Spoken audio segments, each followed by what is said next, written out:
Shalom, salam damai sejahtera bagi kita semua.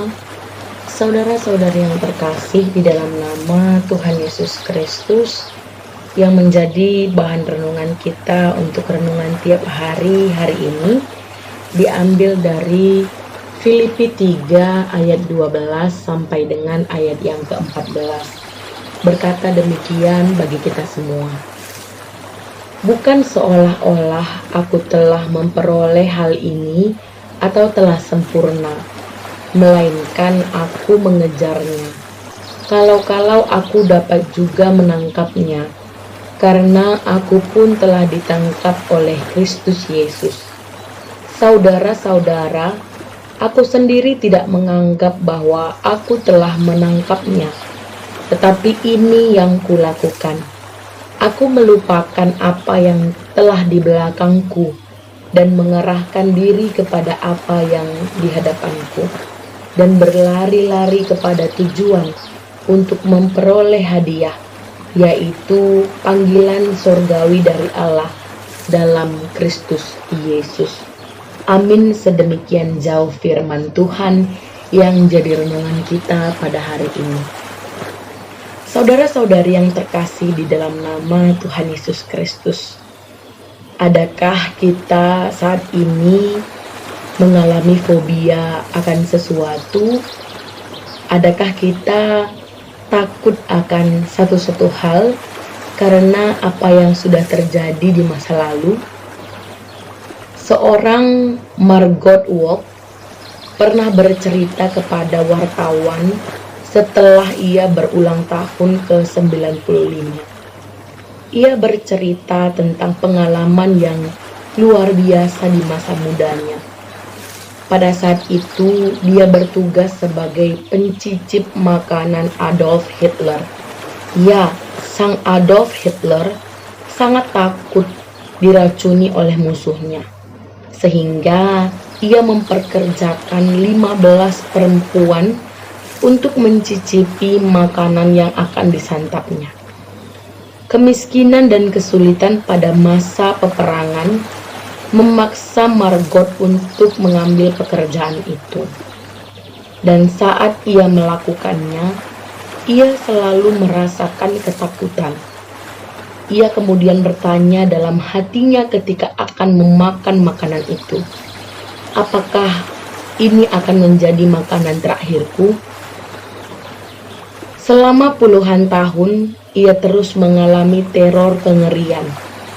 Sehingga ketika dia sudah lanjut usia, ia tidak pernah berhasil membuang ketakutannya itu. Pikiran itu terus menghantuinya setiap malam. Saudara-saudari yang terkasih di dalam nama Tuhan Yesus Kristus, mengapa banyak sekali di antara kita, mengapa banyak sekali orang-orang yang gagal melupakan masa lalu yang kelam? Mereka tidak punya tujuan baru yang hendak diraih. Dia hanya hidup, sekedar hidup. Dia tidak lagi memiliki tujuan yang baru yang harus dia terima.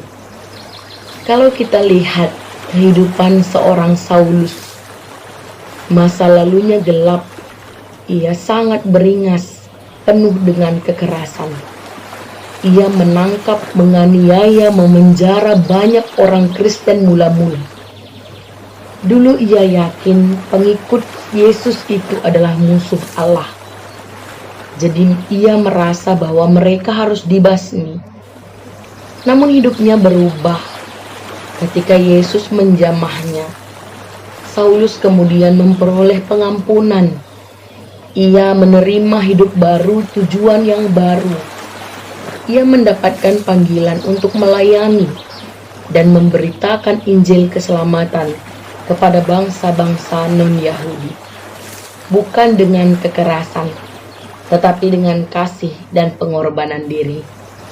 Ia mengalami hidup yang baru dan tujuan yang baru sebagai seorang Paulus.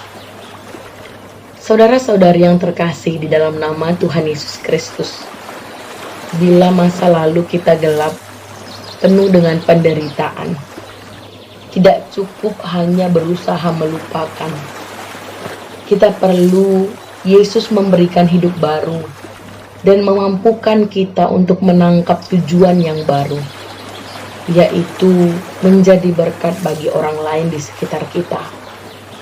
Bagaimanapun getirnya masa lalu, itu akan segera sirna ketika kita datang kepada Kristus dan memperoleh hidup serta tujuan yang baru.